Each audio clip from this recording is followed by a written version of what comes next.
आज स्वयंपाक करायला घेतला आणि असा फडफड फडफड आवाज चालू झाला. अर्धा गॅस वाया गेला आणि शेगडीसुद्धा आवाज करू लागली आणि मध्येच बंद पडली.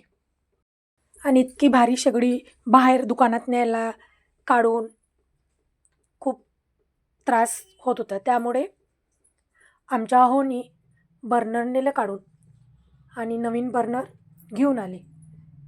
बघूया म्हटलं जमते का, आणि दुकानात न्यायचा प्रॉब्लेम मिटला. घर बसल्यास शेगडी दुरुस्ती केली.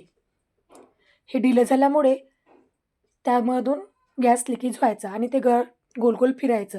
त्यामुळे गॅस लिकेज होऊन मध्येच फडफड होऊन गरम झाली की बंद पडायचा. तर हे नवीन बर्नर आणलं आणि फिट बसलं आणि लगेच शेगडी चालू झाली अगदी 10 मिनिटात. हे बघा. व्हिडिओ आवडला असेल तर लाईक करा, शेअर करा, सबस्क्राईब करा, घंटीचे बटन प्रेस करा.